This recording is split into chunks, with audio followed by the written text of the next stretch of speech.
Faith Young woke before sunrise, the soft grey of morning brushing her modest home in Tallahassee. Coffee brewed black and strong, its steam curling in the quiet kitchen. Her husband, Terence Hall, slept upstairs, unaware of the day to come. Faith had spent 15 years mastering mornings, training her body to rise without a clock. She sipped slowly, savoring the calm before a workday that demanded both patience and sharp eyes. She lived quietly, the brick two-story house blending into the neighborhood, a facade of ordinariness hiding a remarkable career. As Deputy Inspector General for the state's Office of Police Accountability, Faith investigated law enforcement misconduct with an unwavering hand. She had uncovered falsified reports, planted evidence, racial profiling, and theft under the badge. The work was relentless, but her approach was invisible, precise, and unassuming. By 7, she drove to her office in a worn Honda Civic, its dented rear bumper and faded paint betraying no hint of her authority. That Tuesday, she reviewed an officer's overtime falsification case, methodical and thorough. By 5, the work concluded, she packed her laptop and a $300 envelope for her mother's birthday and merged onto Route 9, a stretch infamous for predatory traffic stops targeting black drivers. Her dashcam blinked quietly, a silent witness to what history and her mother's caution had prepared her for. The sky shifted from gold to deepening orange as she drove through empty fields, the kind of road where one's presence could vanish without a trace. Then, flashing blue lights appeared behind her. Her hands instinctively went to 10 and 2. A man approached, Deputy Dale Braddock, wide and imposing, his partner lurking by the cruiser. He demanded license and registration without greeting, a flashlight stabbing into her eyes. Faith complied, narrating every movement, calm and measured. Braddock scrutinized the plates, questioned her route, and returned with fabricated probable cause. The scent of marijuana. Faith stepped out, hands on the hood, refusing consent for a search. Braddock rummaged through her belongings, finding only the birthday envelope, which he confiscated under false pretense, pocketing the cash. He planted a small bag of residue as evidence. Faith documented every action, every word, her mind filing details for the day when justice would come. When Braddock finally dismissed her, he dropped her license on the asphalt, misspelling her name on the receipt. Faith calmly retrieved her possessions, returned to her car, and called her office to initiate a formal investigation. That night, she drove home, simmering with controlled rage, knowing she held the tools to end a decade of abuse. The flash of blue receded behind her, a memory captured fully on her dashcam, setting the stage for accountability and the beginning of a long fight for justice. Faith spent the night organizing her notes, the glow of her laptop screen casting long shadows across the room. She reviewed the sequence of events with meticulous care. The stop, the illegal search, the confiscation of her envelope, and the planted evidence. Each action was a thread in a pattern she recognized immediately. The next morning, she arrived at the office early, joined by Detective Raymond Cole, a seasoned internal affairs investigator known for his tenacity and refusal to bend under pressure. Together, they began cross-referencing every stop Deputy Braddock had made on that stretch of Route 9 over the past decade. The data revealed a staggering pattern. Over 600 stops, 83% involving black drivers in a county with a 12% black population. The total cash seized under the guise of civil asset forfeiture exceeded $400,000. Complaints had been systematically ignored, filed away by Captain Elaine Crawford. Faith and Cole started calling the victims willing to speak on record. Darnell Wilkins, a long-haul trucker, recalled 2 stops where he had been robbed. Each complaint dismissed. His daughter's tuition money had vanished, a tangible reminder of the abuse of power. Each new call reinforced the gravity of Braddock's decade-long misconduct. The evidence now concrete, documented, undeniable. By Thursday, a federal civil rights warrant had been drafted. Faith watched as Cole and federal agents executed it, catching Braddock in his usual spot on the highway. The shock on his face was evident, a man who believed himself untouchable now facing consequences. Within hours, he was in custody, his service weapon and badge removed. Braddock's patterns were now public, his tactics fully exposed through dashcam footage and victim testimony.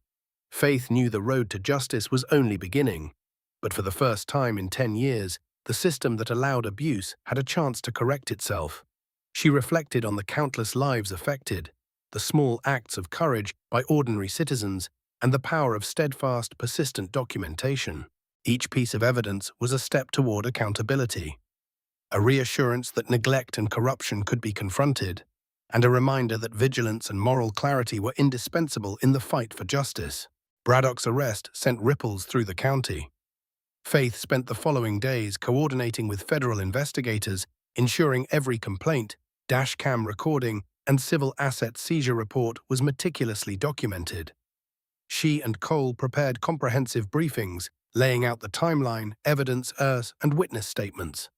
Braddock's partner, Scott Hensley, initially silent during stops, now cooperated fully, detailing each instance he had witnessed over the years. Every account reinforced the same pattern: manufactured probable cause, intimidation, seizure of cash, and dismissal of complaints. Faith reflected on the systemic failures that allowed this corruption to persist, considering Captain Crawford's willful inaction and the broader implications for law enforcement oversight. Media outlets picked up the story, and images of Braddock dropping Faith's license on the asphalt became viral symbols of accountability. Yet Faith remained focused on the work, recognizing the difference between public attention and legal resolution. She contacted each victim to confirm their willingness to testify, guiding them through the process and reassuring them that their voices now mattered. By midweek, the county prosecutor and the FBI's Civil Rights Division had consolidated the case, preparing for charges that included theft under color of law, civil rights violations, evidence tampering, filing false reports, and conspiracy. Faith knew that each detail, each dash cam frame, and every recorded word from the stop would be crucial in court. She returned home that evening, exhausted but resolute, contemplating the courage required to confront entrenched corruption and the responsibility she carried to ensure justice prevailed.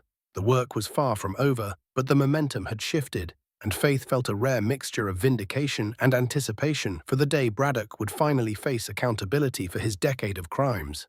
The trial preparations intensified as Faith and Cole compiled exhibits, witness statements, and the dashcam footage into a seamless narrative for the prosecution.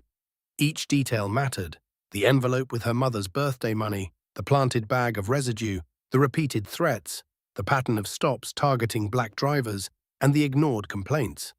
Faith coordinated with each victim, ensuring their testimony was prepared and consistent. Darnell Wilkins recounted the financial and emotional toll of Braddock's actions, while other victims described similar experiences of intimidation and theft. Faith watched their courage build as they shared their stories, realizing the power of collective voice against abuse. Every document she had meticulously gathered was a thread connecting the personal stories to the systemic corruption, illustrating a pattern of misconduct that could no longer be ignored. Media coverage amplified public awareness, yet Faith kept the focus on legal precision rather than spectacle. She strategized with Cole and federal agents, anticipating defense arguments, claims of standard procedure, departmental training, or attempts to discredit evidence. Faith knew the dashcam footage and detailed records would leave no room for doubt. Even in the moments of bureaucratic hurdles and procedural delays, she maintained clarity, patience, and relentless focus. Each night, she reviewed the evidence, mentally rehearsing testimonies, anticipating questions, and refining the narrative. The moral weight of the case pressed upon her, but it was balanced by the knowledge that justice, though delayed for so many, was finally within reach. Braddock's arrogance had underestimated the resolve of a single woman dedicated to accountability. Now, with federal oversight and victims ready to testify, the county's years of ignored complaints would become central to the story, exposing the deep flaws in a system that had allowed corruption to thrive. Faith's resolve was firm. This trial would serve as a turning point, not just for the victims, but for the integrity of law enforcement in the county and beyond. Monday morning arrived with crisp autumn air, sweeping through the federal courthouse in Baton Rouge. Judge Patricia Stanton presided over the case, her expression stern, reflecting the seriousness of the proceedings. Faith Young sat a few rows behind the prosecution table, her blazer a reminder of the night of her own traffic stop. The courtroom filled with press and observers, each person drawn to the unfolding drama of accountability long overdue. The prosecution opened with dashcam footage showing Braddock's deliberate intimidation, the confiscation of Faith's envelope, and the planted evidence. Every detail was scrutinized by the jury. The flashing lights, the misplaced license, the disrespectful handling of her personal items. The analyst presented data revealing over 600 stops with a disproportionate focus on black drivers and civil asset forfeiture totaling over $400,000 without any resulting arrests. The victims testified sequentially, each story adding weight and credibility.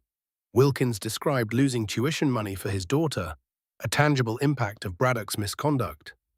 A nurse recounted losing her night shift wages, a retired teacher spoke of stolen groceries, a college student shared the terror of multiple stops in 1 week. Faith watched quietly, absorbing the human cost behind the statistics she had compiled. The defense attempted every tactic, blaming departmental culture, claiming civil asset forfeiture was legal, questioning dash cam angles, and suggesting procedural normalcy. Judge Stanton dismissed these arguments swiftly. The weight of evidence, coupled with the first-hand testimonies, created a compelling narrative of systemic abuse. As the trial progressed, Faith realized the courtroom had become a space for justice to reclaim authority, and for victims' voices to finally resonate. Each testimony strengthened the case, reinforcing the moral imperative for accountability. The trial set the stage for a reckoning that extended beyond one officer, exposing systemic flaws and signaling the start of meaningful reform within law enforcement oversight. By midweek, the courtroom atmosphere thickened with tension. Each victim's testimony painted a consistent and disturbing portrait of Braddock's abuses. Faith observed the jury closely, noting their reactions, disbelief, empathy, and growing resolve. The prosecution methodically presented every recorded traffic stop, every fabricated claim, and every seized envelope of cash. Braddock, once confident, appeared increasingly agitated, his composure slipping as evidence mounted. Cole guided witnesses with careful precision, ensuring clarity and impact without coaching their words. Data visualizations showed patterns over time, stops, complaints, civil asset seizures, revealing the systemic nature of the misconduct. The defense sought to minimize, claiming procedural standardization, but the combination of dashcam footage, victim testimony, and statistical evidence left little room for doubt. Each day, Faith felt the moral weight of her work. She reflected on the years of silence from those above Braddock and the resilience of those who had spoken out despite fear. The courtroom became a place where the voices long ignored were amplified, where legality and morality intersected to confront abuse of power. Faith's presence was quiet but unwavering, a reminder of the personal and professional stakes. The evidence, compiled with painstaking care, ensured that Braddock's repeated misconduct could no longer be denied or hidden. By Thursday, the case had laid bare the decade-long operations of a corrupt officer, and the path toward accountability, reform, and restitution for the victims was clear. Faith's foresight, preparation, and courage were instrumental in bringing this reckoning to the county, setting a precedent that misuse of authority would face full scrutiny. As the trial moved into the final days of testimony, Faith continued to focus on precision and clarity. Each witness recounted their experience, every detail corroborating the patterns she had documented. Braddock's demeanor shifted from arrogance to defensive agitation, his claims of procedural adherence weakening under the weight of video evidence and consistent testimony. Faith reviewed each dash cam clip in her mind, noting the calculated way Braddock intimidated drivers, confiscated cash, and planted evidence. The courtroom became a stage for systemic accountability, exposing not just one officer, but the failings of the chain of command that had allowed corruption to persist. Cole's methodical presentation of data emphasized racial targeting, financial gain, and the disregard for citizen rights. The jurors were attentive, the faces reflecting the gravity of the misconduct. Faith reflected on the victims she had contacted, the personal toll of Braddock's actions, and the power of diligent oversight. Every report, every seized envelope, every ignored complaint was a piece of a larger puzzle that now demanded resolution. Media coverage outside the courthouse amplified public scrutiny, but Faith remained focused on legal strategy, ensuring that evidence presentation was both compelling and unassailable. Each day reinforced her belief that meticulous documentation and unwavering moral clarity could confront entrenched misconduct. Braddock's defense grew increasingly desperate, challenging procedural nuances and claiming standard enforcement practice.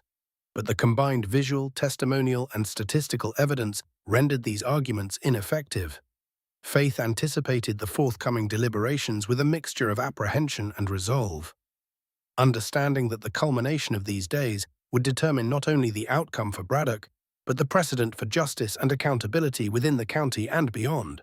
Every moment in court reinforced the necessity of courage, preparation, and a relentless commitment to truth in the face of systemic abuse. Friday arrived with the jury prepared to deliberate. Faith reviewed her notes one final time, ensuring every detail, every witness statement, and every dash cam clip was accounted for.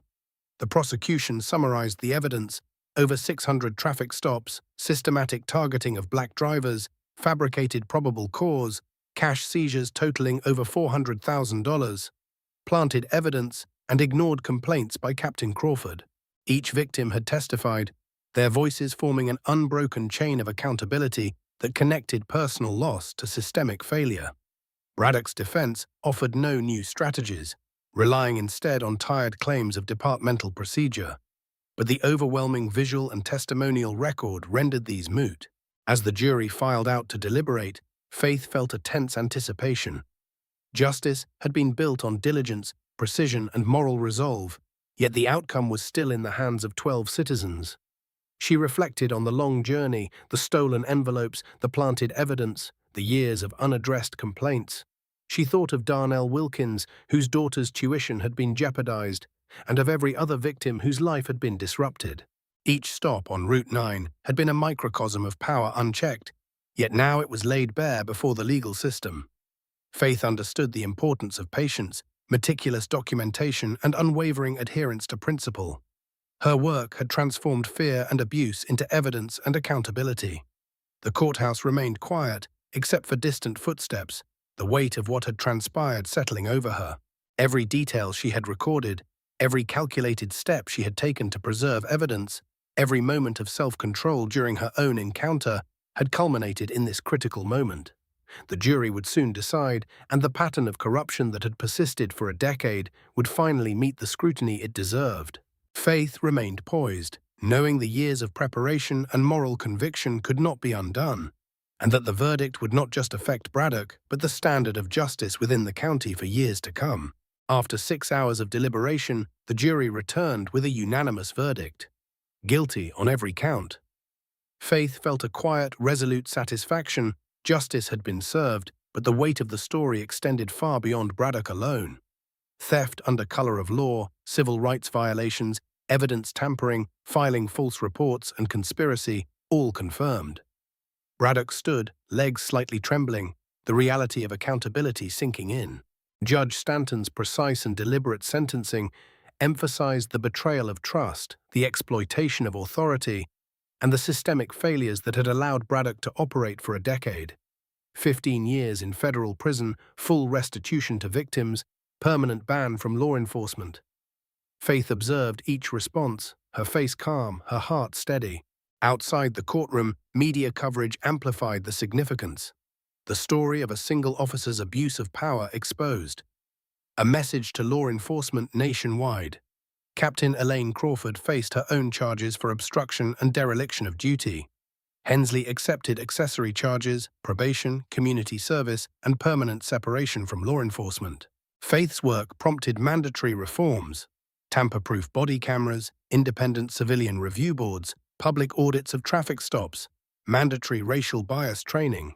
She reflected on the victims she had contacted, each receiving restitution, their lives partially restored, and on the systemic accountability finally enforced. As Faith drove home on Route 9 6 months later, the highway was clear, the trap gone, and the fields rolling peacefully on both sides. A new sign announced the requirement for body cameras, a symbol of accountability and change. Faith's phone buzzed, her mother, Tanya, on the line. Their conversation was quiet, filled with gratitude and reflection on the long journey toward justice. Faith delivered the birthday gift, $300, now only a symbol of ordinary life, not a source of exploitation. The day concluded with calm, a restored sense of safety on the road, and a victory born of vigilance, courage, and unwavering commitment to the truth. Faith reflected on the significance of the case as she returned to her office. The dashcam footage and victim testimonies had set a precedent, demonstrating that systematic abuse would no longer remain unchecked. The reform measures implemented in the county were immediate and tangible: mandatory tamper-proof body cameras, quarterly audits of traffic stops, and independent civilian oversight with subpoena power. Faith followed up with victims, ensuring restitution was received and providing guidance as they navigated the aftermath of the ordeal. She considered the ripple effect of accountability, a culture of vigilance replacing one of fear and silence. The media coverage highlighted her role, but Faith remained understated, understanding that the work was about justice, not publicity. She reflected on the long-term implications, knowing that the system now had a framework to prevent similar abuses. Each recovered envelope, every corrected report, and every empowered victim represented a restored measure of trust between the public and law enforcement. Faith's own experience, once a moment of intimidation and theft, had become the cornerstone of change, illustrating how one person's courage and expertise could confront entrenched corruption. She understood that the road ahead required continuous oversight, vigilance, and adherence to principle, ensuring that the victories of the past weeks would translate into lasting reform and accountability in the future. Faith continued her oversight role, now with renewed authority and focus. She monitored the implementation of the county's reforms, ensuring compliance with the new body camera policy and independent review procedures. Monthly audits were conducted, highlighting not only past abuses but also areas for improvement. Faith worked closely with the victims, offering reassurance and clarity about restitution timelines and procedural transparency. She documented the progress meticulously, knowing that the success of these reforms depended on sustained accountability, not just one trial. In her office, surrounded by files and reports, Faith reflected on the journey from the traffic stop that sparked the investigation to the systemic changes now underway. Each step had required patience, diligence, and moral clarity, illustrating that justice was not only about punishment, but also about structural reform. Faith's commitment reinforced public trust, demonstrating the profound impact that careful investigation and persistence could have on restoring integrity within law enforcement. She considered the broader implications for other counties, envisioning a ripple effect where vigilance and accountability would replace fear and silence, ensuring the safety and dignity of all citizens on the road. 6 months after the trial, Faith drove Route 9, the same highway where Braddock had targeted unsuspecting drivers for a decade. The road was now free of traps, no flashing lights, no looming cruisers, no intimidation. A small sign marked the county line: body cameras required for all traffic stops. Faith reflected on the systemic changes implemented since the verdict. Quarterly audits ensured transparency, civilian oversight empowered the public, and the culture of silence had been disrupted. She thought about the victims: Darnell Wilkins, the nurse, the retired teacher, and how restitution had restored not only finances but dignity. Faith knew that lasting reform required vigilance. Each policy change was a safeguard against the misuse of authority she had witnessed firsthand. Driving in the evening light, she felt a sense of accomplishment, tempered by awareness of the work that remained. Faith also contemplated her personal journey, the courage it took to stand firm, the patience required to collect irrefutable evidence, and the strategic acumen necessary to navigate bureaucracy and corruption. She understood that meaningful change demanded persistence, moral clarity, and precise action. The road ahead symbolized more than her commute. It represented a transformed justice system and the promise that accountability would no longer be optional for those entrusted with power. Faith's phone buzzed as she continued down the highway. It was her mother, Tanya. Their conversation was quiet, reflective, filled with acknowledgement of the weight of the past and gratitude for the resolution. Faith reassured her mother that justice had been achieved and that the reforms would protect future drivers. Tanya expressed relief and pride, acknowledging that Faith had done what no one else had been willing to do years ago. Faith carried with her the understanding that systemic change often begins with a single act of courage. Each reform, each restitution check, and each empowered victim reinforced the importance of persistence, strategic foresight, and moral clarity. She also thought about Hensley, now living quietly in another state, and Captain Crawford, awaiting trial for her role in the systemic failure. The road stretched ahead, open and unthreatening, symbolizing the freedom and accountability that Faith had fought to establish. Even as she returned home, she reflected on the ongoing responsibility to ensure these changes endured, understanding that vigilance and adherence to principle were the pillars of lasting justice. The journey had transformed not only the county, but also Faith, reinforcing her dedication to integrity, fairness, and the protection of those who could not defend themselves. Faith pulled into her mother's driveway as the evening settled over Tallahassee. The porch light glowed softly, a warm beacon of home and safety. Tanya stood at the door, arms folded, a quiet reminder of the years of fear and endurance before accountability was achieved. Faith handed her mother the envelope, a simple $300 birthday gift, now stripped of the corruption that once threatened it. They embraced, the weight of past injustices giving way to relief and closure. Faith reflected on the journey, the decade-long abuse, the careful documentation, the dashcam evidence, the victim's courage, and the persistence that led to systemic reform. The county had transformed: body cameras, civilian oversight, public audits, mandatory bias training, all mechanisms to prevent future abuses. Faith considered the ripple effects, the restored dignity for victims, the message sent to law enforcement that misconduct would no longer go unchecked, and the hope that accountability would inspire change beyond this county. As she entered the house, the ordinary tasks of family life felt profound, a reminder that justice was not only about punishment, but about restoring normalcy and trust. Faith knew her work would continue, but for now the road was open, safe, and free, a testament to courage, vigilance, and the power of standing firm against systemic wrongdoing. Faith sat quietly in her office after completing the final reports on the case. The county had changed. Every traffic stop now recorded, civilian review boards empowered, and restitution underway for the victims.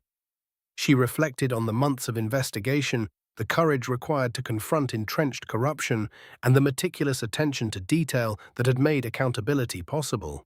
Braddock faced 15 years in federal prison. Captain Crawford awaited trial, and Hensley had left law enforcement. Faith understood that justice was more than a verdict. It was systemic reform, protection of the vulnerable, and the restoration of public trust.